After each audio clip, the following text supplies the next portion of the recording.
I'll answer the question. You want answers? I think I'm entitled. You want answers? I want the truth! You can't handle the truth! Welcome back to Thinking Critical. This is Wes, and here on the channel, I like to talk about retailer issues. I like to bring on one of my two retail aficionados, and today I got Comics Perch. How you doing? I'm doing great. How are you? I'm doing pretty all right. I like to read up on ICV2.com because they take a different, approach, a different look at the industry, a lot more like business side of it. And one of the guys that'll do special articles on there he's a retailer named Phil Boyle.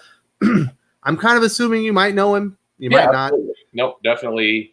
He's been a presence at cons and retailer summits and breakfasts, and I've chatted with him on many an occasion. So one of the people in the industry who is at least vocal about solutions, which is nice. I think retailers tend to fall into two categories. You get people who just hunker down and do their thing, and they complain and they mumble, but they don't actually kind of voice up. And then you've got Mr. Boyle, who is very much a talker, who will put his ideas out there. And I think that's a great thing. Yeah, I like the cut of his jib because he's outspoken. I love people with opinions, but he's always bringing the solution. So the name of this article is It's 2020, 2 Problems, 4 Solutions, and a Promise. So we're going to talk about the problems. We'll talk about his proposed solutions, and we'll go through it all that way. So the first one, his first problem is, as cost and number of titles have risen and surpassed the minimum wage gap, it's become exponentially more expensive to stock new comics, citing 49% of retailers living on very low or low income. He stated one copy of each new comic available in November would have cost over $3,300 for every retailer, and too many variant covers as being a contributing factor. What are your thoughts on this being a real problem? Do you see this as well?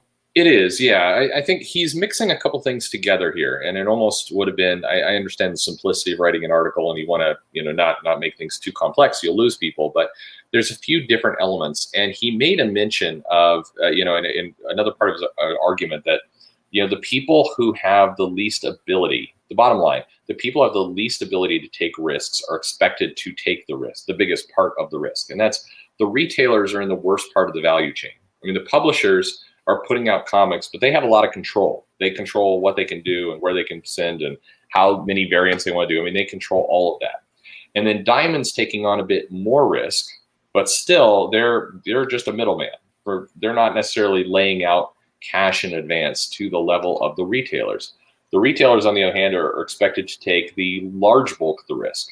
And if you go back in time to the 90s, why this was appealing was because there was a couple benefits that the direct market got. They got comics earlier. They got a better quality of the comic. They were able to specialize than the newsstand. Now that the newsstand's gone, a lot of those benefits have gone away. I mean, you can make an argument that they're the only ones that can carry comics, therefore they're in kind of a monopoly almost position, but they're also expected to carry all the financial burden and the risk. And you don't see this even with the other industries. In the auto industry, in the tech industry, in even retail and clothing, you do not see the same burden of risk put upon small shops like this that are specialized. Yeah, even like if you just think of something we all use every day, a grocery store. Mm-hmm. The supplier has to pay for the space to get their product in there. Right. But no one is giving a comic retailer. They're not saying this space is valuable, I want to rent it from you. You're just expected to put it up there and hope that someone buys it.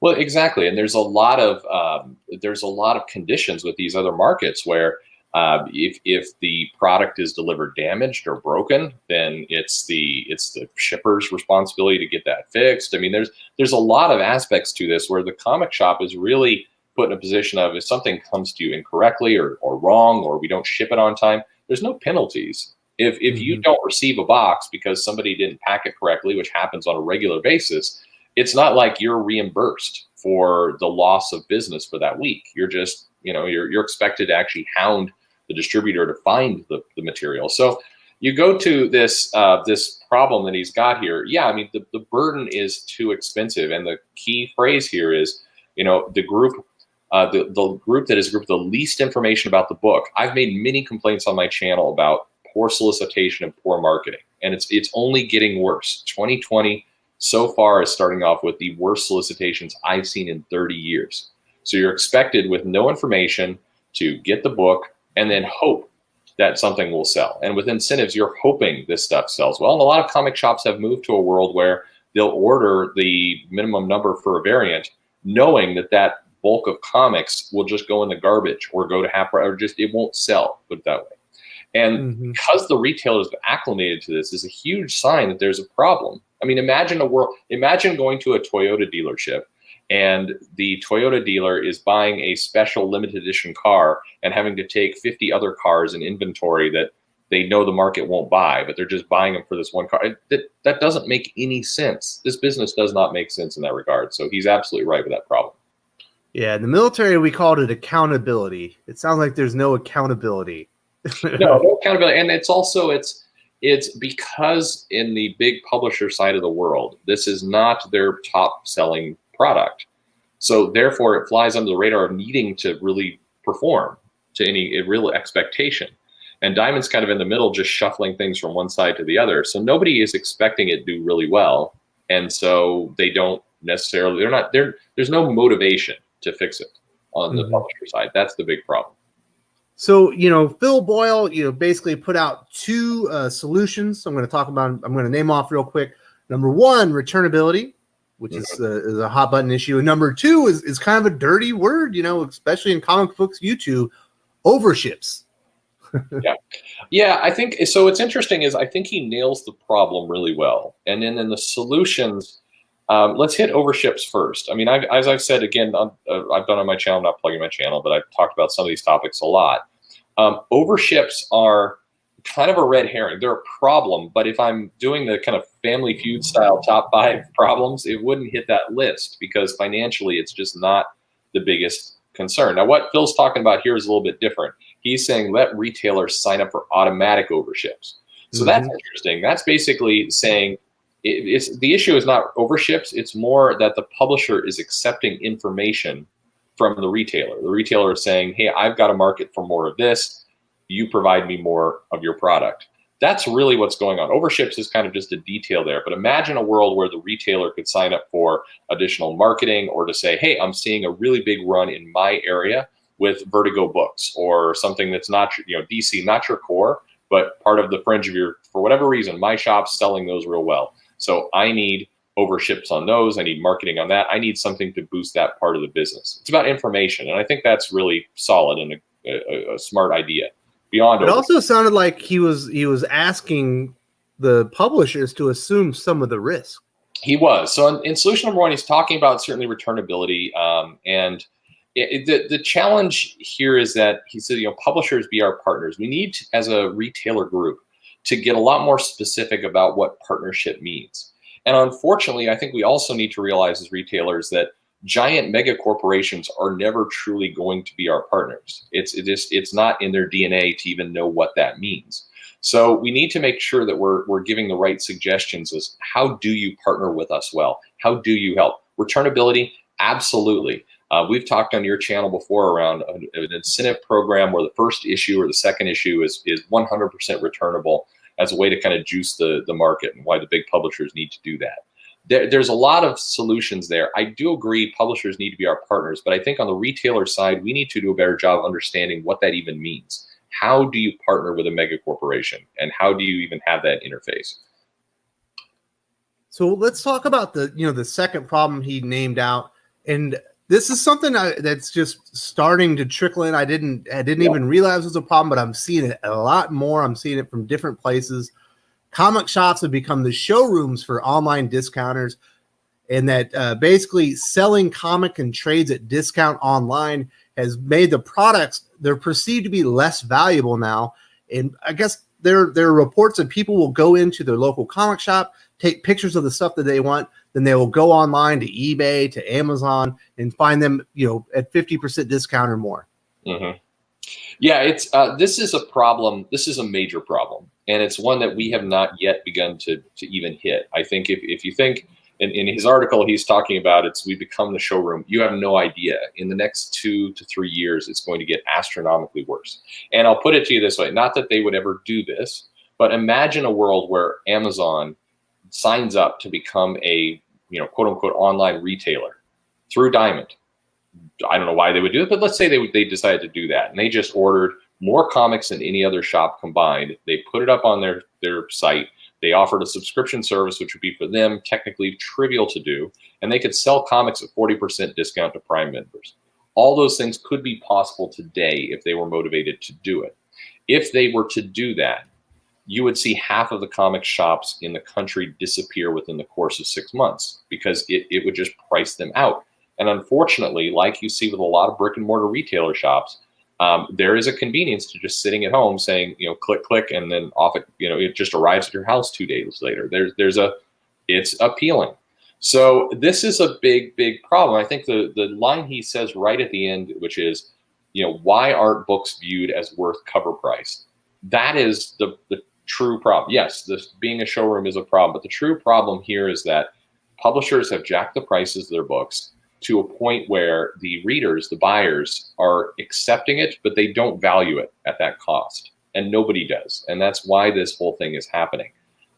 There's a major problem. That data leak that came out that not enough people focused on showed that as I've said before, somewhere in the 60 to 70% range of the comics getting ordered are being done by just the biggest shops that have an online presence, and that's only going to grow as more and more. So My Comic Shop, Mile High Comics, those kind of places. Mile High, Midtown is there now. They're a little bit different, but it's the big guys that dominate, and you'd expect that to some extent.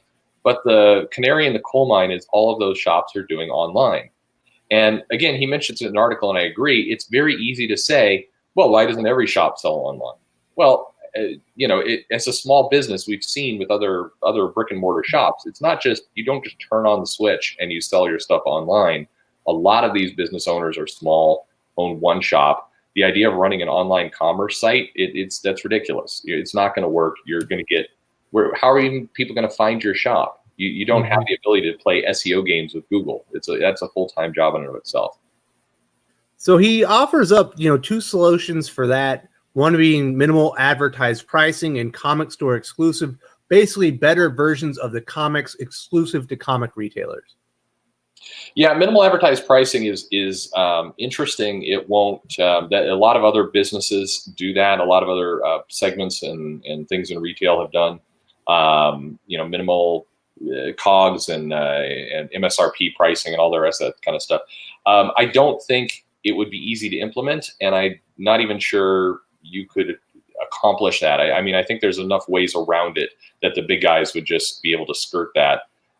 You can make an argument of if you drop below this pricing, you lose your Diamond distribution. But the problem is Diamond and the retailers are never going to go with that because that's where all their money is coming from. If you think about it, if 70% of their cash is coming from a handful of sources, and then you want to go tell those sources you can't discount, they know their power in the market. The leak proves that they know their power, so they would never accept that. The comic store exclusives is the only one of his solutions that I think is not particularly solid, in the sense that we went through this in the 90s, the idea that the direct market got exclusive things, and he does actually note his own caveat, which I think is the crack in his argument. Just because it's exclusive doesn't mean it's good. Okay, so if you tell Marvel, hey, for this segment of comic shops, you're going to provide some exclusive material. What do we think that would be? If you remember the one extra page in a comic for Absolute Carnage leading up to that event, it would be stuff like that, where we just insert kind of nonsense content into a comic. Maybe some of the collectors would go for it, but by and large, people ignore it. So I think that's something to do. The problem is this industry, throughout this entire argument, through this article, is that there's major problems in the business, and they've got to be solved kind of together with the distributor, the retailer, and the publisher. And there's, people are breaking rules all over the place. He notes people selling comics before street date. Yeah, it's an open secret. Lots of people do that. People send comics to Bleeding Cool and other sites to review in mass before they ever hit the shelves. Or you got people on YouTube channels just going through the entire comic panel by panel. Everybody's breaking the rules here, and so unwinding that is very, very difficult. You know, to end the article, he talks about his promise. I thought this was really interesting. You could tell that he's very proud of what he's built, and he's basically selling himself and his store and the infrastructure that he's built. But I don't want to say I felt bad, but it felt like I can't believe he has to do this. That people don't appreciate. They don't already understand all the hard work. So he said, his promise is, if you provide some of these solutions, you get a well-lit, stock, clean room, clean stores, uniform and knowledgeable staff who are passionately love comics, full-facing new comic displays spanning hundreds of linear feet in every store, long store hours for mass market availability, in-store promotional material done at our cost, and thousands of dedicated customers each and every week. Yeah. I agree. It's sad that he has to say this, and I've had this conversation with Bill directly, this part of it, which is there is a feeling within the publishers and with a lot of the employees and the newer people at the publishers that the comic shop is this dark, dingy hellhole where it's not clean and the people are rude and it's toxic men and all the rest. Many people at the publisher level believe this. And when you have the creative officer, used to be the creative officer on Twitter, kind of reinforcing that, retweeting a cartoon which portrays comic shops as hellholes. I mean, that's so negative. And the fact that the retailers, if you go to comic shop town by town and visit every single one, the vast majority of them are well-lit, clean stores. You don't have like rats and dogs running around your comic shop in the middle of Portland. You don't have things like that. You generally have a staff who cares about comics, but again, they are also getting priced out when minimum wage rises and rises and rises, and you have to cut back on staff. That makes it tough. But by and large, comic shops are doing their business. They're serving all customers, and they're nice places to go. And we have to keep pushing back on this perception that comic shops are a relic, this smoky, ugly dinosaur of a relic. And I feel bad for him. I don't argue with anything he says. That's a promise I would offer, certainly in a shop. And I think almost every retailer would offer the same promise. It's just sad that we have to keep reinforcing this. And I think he's really basically selling himself and everything that he's built to his business partner. Yeah, as if they didn't know that already. So it makes me think that they don't know that, or they don't appreciate all the work that went into it. They don't. I mean, and again, you can go on Twitter, you can follow various editors and people higher up at Marvel, and you will see them joking about the comic shop. You will see them kind of throwing shade at various aspects of it, or retweeting things that make the comic shop sound ugly. And it's every single time there's huge groans that go up throughout all the retailers. You can, Joe Quesada will post something. He'll retweet something by a known troll that has a cartoon of a comic shop that's dark, dingy, and ugly. And every single retailer on the Facebook groups will groan and roll their eyes and say, this is the problem. We've got the main voice of Marvel, basically validating that comic shops are crappy. And so we find ourselves in the position where we have to push up to our business partner to explain, hey, we're actually not terrible places to go. And we start to ask ourselves, do these people go into comic shops anymore? So I really enjoyed the article. Like I said, I like the cut of Phil Boyle's jib. He's very opinionated. I like people with opinions, but he's always got solutions, and I appreciate that. Love talking the business with you, Perch.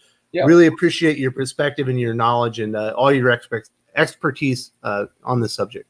Well, thank you very much. Like I said, I'm with you. I think Phil's a great guy. He's trying. Everybody just needs to try more. What we need who are the Phils on the publisher side? Who are the Phils on the distributor side? Who are the people there that are trying to reach in the other direction to help make this business successful? I think we have passionate fans. We have passionate retailers. We have a mystery distributor. And where are the people on the publisher side who are trying to make this business work? That's our question. Thank you very much for the time. It's always great talking to you. If you enjoyed this video, please give it a like. I would appreciate it very much. It helps us attract more views for the channel. Subscribe for future commentary, comic book news, and reviews. And don't forget to ring the bell for notifications. If you want to talk comics, movies, and much, much more, you can follow me on Twitter at Wes_from_TC. With that, Salamat Po, and I'm out.